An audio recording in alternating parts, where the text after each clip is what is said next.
ನಮಸ್ಕಾರ ವೀಕ್ಷಕರೇ ಶಾಸಕ ಬಸನಗೌಡ ಪಾಟೀಲ್ ಯತ್ನಾಳ್ ಅವರು ಉಚ್ಚಾಟನೆಯಾದ ಬೆನ್ನಲ್ಲೇ ಬಿಜೆಪಿ ಪಕ್ಷದೊಳಗಿನ ಚಟುವಟಿಕೆಗಳು ಬಿರುಸುಗೊಂಡಿದೆ. ಬಿಜೆಪಿ ಹೈಕಮಾಂಡ್ ಯತ್ನಾಳ್ ಅವರಿಗೆ ಮತ್ತೊಂದು ಶಾಕ್ ಕೊಡೋದಕ್ಕೆ ಮುಂದಾಗ್ತಿದ್ದಾರೆ. ಒಂದು ಕಡೆ ಯತ್ನಾಳ್ ಅವರು ತಮ್ಮ ಹೋರಾಟವನ್ನು ಮುಂದುವರೆಸಿದ್ದಾರೆ. ಎಲ್ಲೇ ಹೋದ್ರೂ ಕುಟುಂಬ ರಾಜಕಾರಣ, ಭ್ರಷ್ಟಾಚಾರ, ಕಾಂಗ್ರೆಸ್ ಸರ್ಕಾರದ ವಿರುದ್ಧವಾಗಿ, ಜೊತೆಗೆ ಯಡಿಯೂರಪ್ಪ ಕುಟುಂಬದ ವಿರುದ್ಧವಾಗಿ ಗುಡುಗೋದನ್ನು ಮುಂದುವರೆಸಿದ್ದಾರೆ. ಆದರೆ ಬಿಜೆಪಿ ಹೈಕಮಾಂಡ್ನ ಕೋಪ ಮಾತ್ರ ಇನ್ನೂ ತಣ್ಣಗಾಗಿಲ್ಲ. ಬಿಜೆಪಿ ಈಗ ಮುಂದಿನ ಹೆಜ್ಜೆಯನ್ನು ಇಡ್ತಾ ಇದೆ. ಅವರಿಗೆ ಒಂದು ದೊಡ್ಡ ಆಘಾತವನ್ನು ನೀಡ್ತಾ ಇದೆ. ಯತ್ನಾಳ್ ಜಾಗಕ್ಕೆ ಹೊಸ ನಾಯಕನ ಆಯ್ಕೆ ಮಾಡ್ತಾ ಇದೆ. ಉತ್ತರ ಕರ್ನಾಟಕ ರಾಜಕೀಯದಲ್ಲಿ ಒಂದು ದೊಡ್ಡ ತಿರುವು ಅಂತಲೇ ಹೇಳ್ಬೋದು. ಈ ನಡುವೆ ಯತ್ನಾಳ್ ಅವರು ಒಂದು ಅಚ್ಚರಿಯ ನಡೆಯನ್ನು ಅನುಸರಿಸಿದ್ದಾರೆ. ಸ್ಪೀಕರ್ ಖಾದರ್ ಅವರಿಗೆ ಒಂದು ಪತ್ರವನ್ನು ಬರೆದಿದ್ದಾರೆ. ಮತ್ತೊಂದು ಕಡೆ ಕಾಂಗ್ರೆಸ್ ಸಚಿವ ಯತ್ನಾಳ್ ಮತ್ತು ಬಿಜೆಪಿಯ ಕುರಿತಾಗಿ ಸ್ಫೋಟಕ ಹೇಳಿಕೆಯನ್ನು ಕೊಟ್ಟಿದ್ದಾರೆ. ಹಾಗಾದರೆ ಏನಿದು ಕುತೂಹಲ ಮೂಡಿಸಿದ ಹಿಂದೂ ಹುಲಿಯ ನಡೆ? ಉಚ್ಚಾಟನೆಯ ಬೆನ್ನಲ್ಲೇ ಯತ್ನಾಳ್ಗೆ ಬಿಜೆಪಿ ಹೈಕಮಾಂಡ್ ನೀಡಿದ ಶಾಕ್ ಏನು? ಬಂಡಾಯ ನಾಯಕ ಬರೆದ ಪತ್ರದಲ್ಲಿ ಏನಿದೆ? ಕಾಂಗ್ರೆಸ್ ಸಚಿವ ನೀಡಿದ ಅಚ್ಚರಿಯ ಹೇಳಿಕೆ ಏನು? ಆ ಎಲ್ಲದರ ಬಗ್ಗೆ ಒಂದು ವರದಿ ಇದೆ, ನೋಡೋಣ. ವೀಕ್ಷಕರೇ, ಕಳೆದ ವಾರ ವಿಜಯಪುರ ಶಾಸಕ ಬಸನಗೌಡ ಪಾಟೀಲ್ ಯತ್ನಾಳ್ ಅವರನ್ನ ಬಿಜೆಪಿ 6 ವರ್ಷಗಳ ಕಾಲ ಉಚ್ಚಾಟನೆ ಮಾಡಿತು. ಆದರೆ ಯತ್ನಾಳ್ ಅವರು ಸರ್ಕಾರವನ್ನು ಟೀಕೆ ಮಾಡೋದು, ಹಿಂದುತ್ವದ ಪರವಾಗಿ ಮಾತನಾಡೋದನ್ನ ನಿಲ್ಲಿಸಿಲ್ಲ. ಈಗ ಸ್ಪೀಕರ್ಗೆ ಪತ್ರ ಬರೆಯುವ ಮೂಲಕವಾಗಿ ಮತ್ತೊಮ್ಮೆ ಗಮನ ಸೆಳೆದಿದ್ದಾರೆ. ಅಂದರೆ ಪಕ್ಷದಿಂದ ಕಿತ್ತೆಸೆದರೂ ನಿಷ್ಠೆಯನ್ನು ಬಿಟ್ಟಿಲ್ಲ. ವಿಧಾನಸಭೆಯಿಂದ ಅಮಾನತುಗೊಂಡಂತಹ 18 ಬಿಜೆಪಿ ಶಾಸಕರ ಪರವಾಗಿ ಸ್ಪೀಕರ್ಗೆ ಪತ್ರ ಬರೆದು ಮನವಿ ಮಾಡಿದ್ದಾರೆ. ಬಿಜೆಪಿಯಲ್ಲಿದ್ದ ಸಂದರ್ಭದ ಒಡನಾಡಿ ಶಾಸಕರ ಪರವಾಗಿ ಧ್ವನಿ ಎತ್ತಿದ್ದಾರೆ. ಅವರ ಅಮಾನತು ಕ್ರಮವನ್ನು ಮರುಪರಿಶೀಲನೆ ಮಾಡುವಂತೆ ಕೋರಿದ್ದಾರೆ. ಇಲ್ಲಿ ಯತ್ನಾಳ್ ಅವರು ಅದಕ್ಕೆ ಕೊಟ್ಟಂತಹ ಕಾರಣ ಈಗ ಬಹಳಷ್ಟು ಗಮನ ಸೆಳೀತಾ ಇದೆ.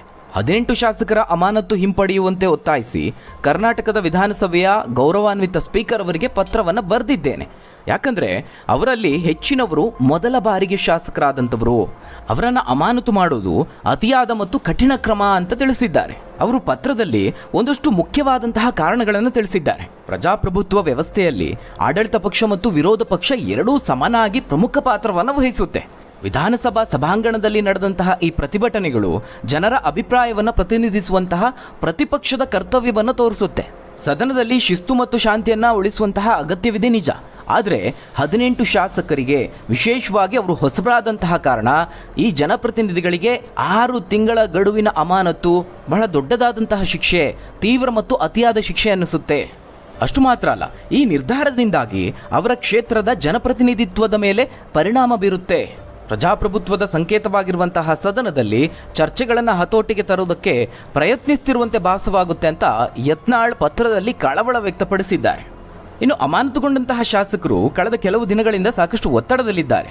ಹೀಗಾಗಿ ಈ ಏನು ಶಿಸ್ತು ಕ್ರಮ ಕೈಗೊಂಡಿದ್ದೀರಿ ಅದನ್ನು ಪುನರ್ ಪರಿಶೀಲನೆ ಮಾಡಬೇಕು, ಅದಕ್ಕೆ ಪರ್ಯಾಯ ಮಾರ್ಗವನ್ನು ಹುಡುಕಿಕೊಳ್ಳಬೇಕು ಅಂತ ಸ್ಪೀಕರ್ ಬಳಿ ಮನವಿ ಮಾಡಿಕೊಂಡಿದ್ದಾರೆ. ಈ ಬೆಳವಣಿಗೆಯಿಂದ ಏನು ಗೊತ್ತಾಗುತ್ತೆ ಅಂತ ಹೇಳಿದ್ರೆ, ಯತ್ನಾಳ್ ಅವರನ್ನು ಉಚ್ಚಾಟನೆ ಮಾಡಿರಬಹುದು, ಆದರೆ ಅವರು ಪಕ್ಷದಿಂದ ಹೊರಹೋಗಿದ್ದೀನಿ ಅಂತ ಭಾವಿಸ್ತಾ ಇಲ್ಲ. ಮತ್ತೊಂದು ವಿಚಾರ ಅಂತ ಹೇಳಿದ್ರೆ, ಈ ಅಮಾನತುಗೊಂಡ ಶಾಸಕರ ಪರವಾಗಿ ರಾಜ್ಯಾಧ್ಯಕ್ಷರು ಹಾಗೆ ವಿಪಕ್ಷ ನಾಯಕನಿಗಿಂತ ಹೆಚ್ಚಾಗಿ ಯತ್ನಾಳ್ ಅವರು ಕಾಳಜಿ ವಹಿಸ್ತಾ ಇರೋದು ಸಾಕಷ್ಟು ಗಮನ ಸೆಳೀತಾ ಇದೆ. ಆದರೆ ಬಿಜೆಪಿ ಹೈಕಮಾಂಡ್ನ ಕೋಪ ಮಾತ್ರ ತಣ್ಣಗಾಗಿಲ್ಲ.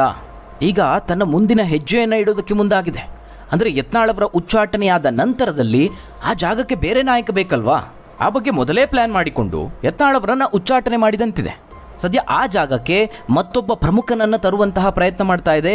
ಪ್ರಭಾವಿ ನಾಯಕನಿಗೆ ಮಣೆ ಹಾಕುವಂತಹ ದೊಡ್ಡ ನಿರ್ಧಾರಕ್ಕೆ ಬಿಜೆಪಿ ಹೈಕಮಾಂಡ್ ಕೈ ಹಾಕಿದೆ. ಯತ್ನಾಳ್ ಅವರ ಸ್ಥಾನದ ಕೊರತೆಯನ್ನು ತುಂಬುವ ನಿಟ್ಟಿನಲ್ಲಿ ಈಗಾಗಲೇ ರಾಜಕೀಯ ಪ್ರಯತ್ನಗಳು ನಡೀತಾ ಇದೆ. ವೀಕ್ಷಕರೇ, ನಿಮ್ಮೆಲ್ಲರಿಗೂ ಗೊತ್ತಿರುವಂತೆ ಯತ್ನಾಳ್ ಅವರು ಪಂಚಮಸಾಲಿ ನಾಯಕ ಪಟ್ಟದ ಭದ್ರಕೋಟೆಯನ್ನು ಕಟ್ಕೊಂಡಿದ್ದಾರೆ. ಅದರ ಜೊತೆಗೆ ಹಿಂದುತ್ವದ ಪ್ರತಿಪಾದನೆಯನ್ನು ಮಾಡಿಕೊಂಡು ಬಂದಂಥವ್ರು. ಅಷ್ಟೇ ಅಲ್ಲ, ಉತ್ತರ ಕರ್ನಾಟಕ ಭಾಗದಲ್ಲಿ ರಾಜಕೀಯ ಹಿಡಿತವನ್ನು ಇಟ್ಟುಕೊಳ್ಳುವ ಪ್ರಯತ್ನವನ್ನು ಮಾಡಿದಂಥವ್ರು. ಈಗಾಗಲೇ ಬಿಜೆಪಿ ವಲಯದಲ್ಲೂ ಯತ್ನಾಳ್ ಅವರ ಉಚ್ಚಾಟನೆ ಕುರಿತಾಗಿ ಒಂದಷ್ಟು ಬೇಸರ ಇದೆ. ಅಂದರೆ ಉತ್ತರ ಕರ್ನಾಟಕ ಭಾಗದ ಬಿಜೆಪಿ ಶಾಸಕರು ಅಥವಾ ಮುಖಂಡರುಗಳಲ್ಲಿ ಇಲ್ಲಿ ಪ್ರಮುಖವಾಗಿ ಗಮನಿಸಬೇಕಾಗಿರೋದು ಅಂತ ಹೇಳಿದ್ರೆ, ಯಾವಾಗ ಯತ್ನಾಳ್ ಅವರು ಪಂಚಮಸಾಲಿ ಚಳುವಳಿಯಲ್ಲಿ ಮುಂಚೂಣಿಯಲ್ಲಿ ಕಾಣಿಸ್ಕೊಂಡ್ರೋ ಅದರ ನಂತರದಲ್ಲಿ ಅವರನ್ನು ಉಚ್ಚಾಟನೆ ಮಾಡಿರುವಂಥದ್ದು.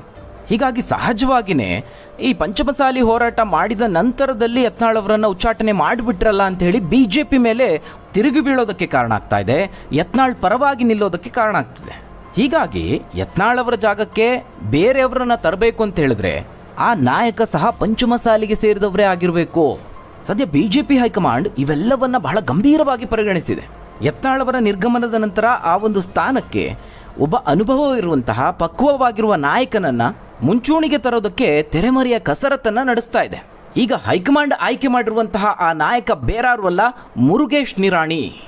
ಈ ಹಿಂದೆ ಯಡಿಯೂರಪ್ಪ ಸರ್ಕಾರದಲ್ಲಿ ಬಹಳ ಪ್ರಭಾವಿಯಾಗಿ ಗುರುತಿಸಿಕೊಂಡಂತಹ ಸಚಿವ. ಅದೇ ಮುರುಗೇಶ್ ನಿರಾಣಿ ಅವರನ್ನ ಮತ್ತೊಮ್ಮೆ ಮುಂಚೂಣಿಗೆ ತಂದು ನಿಲ್ಲಿಸುವಂತಹ ಯೋಜನೆಯನ್ನು ರೂಪಿಸಲಾಗಿದೆ. ವೀಕ್ಷಕರೇ, ಇಲ್ಲೂ ಸಹ ಯತ್ನಾಳ್ ಅವರ ಕುರಿತಾಗಿ ಒಂದು ಇಂಟ್ರೆಸ್ಟಿಂಗ್ ಆದಂತಹ ಸಂಗತಿ ಇದೆ. ಯಡಿಯೂರಪ್ಪ ಅವರು ತಮ್ಮ ಸರ್ಕಾರದಲ್ಲಿ ಆಗ ಮುರುಗೇಶ್ ನಿರಾಣಿ ಅವರಿಗೆ ಸಚಿವ ಸ್ಥಾನವನ್ನು ಕರುಣಿಸಿದ್ರು. ಆದರೆ ಯತ್ನಾಳ್ ಅವರಿಗೆ ಆ ಸ್ಥಾನವನ್ನು ಕೊಡಲಿಲ್ಲ. ಇದು ಯತ್ನಾಳ್ ಅವರನ್ನು ರುಚಿಗೇಳುವಂತೆ ಮಾಡಿತು. ನನಗೆ ಸಚಿವ ಸ್ಥಾನವನ್ನು ಕೊಡಲಿಲ್ಲ, ಬೇಕಂತಲೇ ಪಕ್ಷದೊಳಗೆ ನನ್ನನ್ನು ದೂರ ಮಾಡ್ತಾ ಬಂದರು ಅನ್ನುವ ಆರೋಪ ಯತ್ನಾಳ್ ಅವರದ್ದು. ಆ ಸಂದರ್ಭದಲ್ಲೂ ಇದೇ ಯತ್ನಾಳ್ ಅವರು ತೀವ್ರ ಆಕ್ರೋಶವನ್ನು ಹೊರಹಾಕಿದ್ರು. ವೀಕ್ಷಕರೇ, ಈ ಪಂಚಮಸಾಲಿ ನಾಯಕರಲ್ಲೂ ಒಂದು ರಾಜಕೀಯ ಜಿದ್ದಾಜಿದ್ದಿ ಇದೆ. ಸದ್ಯ ಬಿಜೆಪಿಯಲ್ಲಿ ಪಂಚಮಸಾಲಿ ನಾಯಕರಾಗಿರುವಂತಹ ಅರವಿಂದ್ ಬೆಲ್ಲದ್ ಅವರು ವಿಧಾನಸಭೆಯಲ್ಲಿ ಉಪನಾಯಕನಾಗಿದ್ದಾರೆ.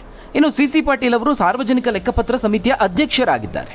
ಇನ್ನು ಮುರುಗೇಶ್ ನಿರಾಣಿ ಅವರು ಚುನಾವಣೆಯಲ್ಲಿ ಸೋತರು ಅನ್ನೋ ಕಾರಣಕ್ಕೆ ಅವರಿಗೆ ನಂತರದ ದಿನದಲ್ಲಿ ಪ್ರಮುಖ ಜವಾಬ್ದಾರಿಯನ್ನು ಕೊಡಲಿಲ್ಲ. ಈಗೇನು ಚರ್ಚೆ ಆಗ್ತಿದೆ ಅಂತ ಹೇಳಿದ್ರೆ, ಯತ್ನಾಳ್ ಅವರ ನಿರ್ಗಮನ ಆಗಿದೆ. ಅವರ ಸ್ಥಾನಕ್ಕೆ ನಿರಾಣಿ ಅವರನ್ನೇ ಪ್ರತಿಷ್ಠಾಪಿಸೋದು ಸರಿಯಾದಂತಹ ಕ್ರಮ ಅಂತ ಚರ್ಚೆ ಮಾಡಲಾಗ್ತಾ ಇದೆ. ಈ ಹಿಂದಿನಿಂದಲೂ ಯತ್ನಾಳ್ ಹಾಗೆ ನಿರಾಣಿಯವರ ನಡುವೆ ಅಷ್ಟಕ್ಕಷ್ಟೇ. ಈ ಹಿಂದೆ ಯತ್ನಾಳ್ ಅವರು ನಿರಾಣಿಯವರ ಮೇಲೆ ಒಂದು ಗಂಭೀರ ಆರೋಪವನ್ನು ಮಾಡಿದ್ರು. ಸಿಎಂ ಆಗೋದಕ್ಕೆ ಹೈಕಮಾಂಡ್ಗೆ ಬರೋಬ್ಬರಿ 2,000 ಕೋಟಿ ರೂಪಾಯಿ ಕೊಡೋದಕ್ಕೆ ಹೋಗಿದ್ರು ಅಂತ ಯತ್ನಾಳ್ ಅವರು ಆರೋಪವನ್ನು ಮಾಡಿದ್ರು. ಈ ವಿಚಾರದಲ್ಲಿ ಇಬ್ರು ಸಹ ಭಾರಿ ವಾಗ್ದಾಳಿಯನ್ನು ನಡೆಸಿದ್ರು. ಈಗ ವಿಜಯೇಂದ್ರ ಬಣದ ನಾಯಕರು, ಮುಖಂಡರುಗಳು ಒಂದು ಬಿಗ್ ಪ್ಲಾನ್ ಅನ್ನೇ ರೂಪಿಸ್ಕೊಂಡಿದ್ದಾರೆ. ಉತ್ತರ ಕರ್ನಾಟಕ ಭಾಗದಲ್ಲಿ ಯಾವುದೇ ಕಾರಣಕ್ಕೂ ಬಿಜೆಪಿಗೆ ಹಿನ್ನಡೆ ಆಗಬಾರ್ದು. ಹೀಗಾಗಿ ಯತ್ನಾಳ್ ಅವರ ಜಾಗಕ್ಕೆ ನಿರಾಣಿಯವರೇ ಸೂಕ್ತ ವ್ಯಕ್ತಿ. ಆ ಒಂದು ಸ್ಥಾನವನ್ನು ಸಮರ್ಥವಾಗಿ ಯಾವುದೇ ರಾಜಿ ಇಲ್ಲದೆ ಮುಂದುವರಿಸಿಕೊಂಡು ಹೋಗುವಂತಹ ಛಾತಿ ಅವರಲ್ಲಿದೆ. ಅವರನ್ನೇ ಮುಂಚೂಣಿಗೆ ತರೋಣ ಅಂತ ಈ ಮುಖಂಡರುಗಳ ಆಪ್ತ ಸಮಾಲೋಚನೆಯಲ್ಲಿ ಮುರುಗೇಶ್ ನಿರಾಣಿ ಅವರ ಪರವಾಗಿ ಸಹಮತ ವ್ಯಕ್ತವಾಗಿದೆ. ತಮ್ಮ ಈ ನಿರ್ಧಾರವನ್ನು ಯಡಿಯೂರಪ್ಪ ಅವರ ಮುಂದೆ ಇಟ್ಟು ಚರ್ಚೆ ಮಾಡಿ ಒಂದು ಅಂತಿಮ ತೀರ್ಮಾನವನ್ನು ತೆಗೆದುಕೊಳ್ಳಬೇಕು ಅನ್ನುವ ಆಲೋಚನೆಯಲ್ಲಿದ್ದಾರೆ. ಅಲ್ಲಿಗೆ ಒಂದು ಸಾಮೂಹಿಕ ನಾಯಕತ್ವದಡಿಯಲ್ಲಿ ಪಂಚಮಸಾಲಿ ನಾಯಕರನ್ನ ಒಗ್ಗೂಡಿಸುವ ಪ್ರಯತ್ನ ಆಗ್ತಾ ಇದೆ. ಇದಕ್ಕೆ ಸ್ವಾಮೀಜಿಗಳ ಸಹಕಾರವನ್ನೂ ಪಡೆದುಕೊಳ್ಳೋದಕ್ಕೆ ವೇದಿಕೆ ಸಜ್ಜಾಗ್ತಾ ಇದೆ.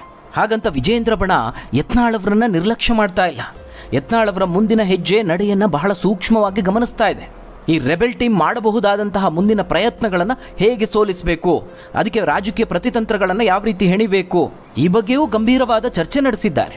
ಒಟ್ಟಾರೆಯಾಗಿ ಏನು ಮಾಡೋದಕ್ಕೆ ಹೊರಟಿದ್ದಾರೆ ಅಂತ ಹೇಳಿದ್ರೆ, ಬಿಜೆಪಿಯಲ್ಲಿ ಪಂಚಮಸಾಲಿ ಸಮುದಾಯದ ಬೇರೆ ನಾಯಕರಿಗೆ ಒಂದು ಮಹತ್ವದ ಜವಾಬ್ದಾರಿಯನ್ನು ಕೊಡಲೇಬೇಕು. ಯತ್ನಾಳ್ ಹೇಗೂ ಹೋಗಾಗಿದೆ, ಬೇರೆಯವರನ್ನು ಉಳಿಸಿಕೊಳ್ಳಬೇಕು. ಆ ಮೂಲಕವಾಗಿ ಯಾವುದೇ ಕಾರಣಕ್ಕೂ ಈ ಸಮುದಾಯಕ್ಕೆ ನಾಯಕತ್ವದ ಕೊರತೆ ಉಂಟಾಗಬಾರದು ಅನ್ನೋ ನಿಟ್ಟಿನಲ್ಲಿ ಬಿಜೆಪಿ ಆಲೋಚಿಸ್ತಾ ಇದೆ. ಈ ವಿಚಾರದಲ್ಲಿ ಯತ್ನಾಳ್ ಅವರ ಉಚ್ಚಾಟನೆಯ ನಂತರ ಇನ್ನಷ್ಟು ಜವಾಬ್ದಾರಿ ಹೆಚ್ಚಾಗಿದೆ ಅಂತ ಹೇಳ್ಬೋದು. ಹೀಗಾಗಿ ಬಿಜೆಪಿ ಬಹಳ ಎಚ್ಚರಿಕೆ ಹೆಜ್ಜೆಯನ್ನಿಡೋದಕ್ಕೆ ಮುಂದಾಗಿದೆ. ಇನ್ನು ಮತ್ತೊಂದು ಕಡೆ ಯಡಿಯೂರಪ್ಪ ಅವರ ನಡೆಯೂ ಕೂಡ ಬಹಳ ಕುತೂಹಲ ಮೂಡಿಸ್ತಾ ಇದೆ. ಈಗಾಗಲೇ ರಾಜ್ಯದಲ್ಲಿ ವಿಪಕ್ಷವಾಗಿ ಬಿಜೆಪಿ ವೈಫಲ್ಯ ಕಂಡಿದೆ ಅನ್ನುವ ಮಾತುಗಳಿದೆ. ಕೆಲ ದಿನಗಳವರೆಗೆ ಸೈಲೆಂಟ್ ಆಗಿ ಇದ್ದಂತಹ ಯಡಿಯೂರಪ್ಪ ಅವರು ಈಗ ಹೋರಾಟಕ್ಕೆ ಧುಮುಕಿದ್ದಾರೆ.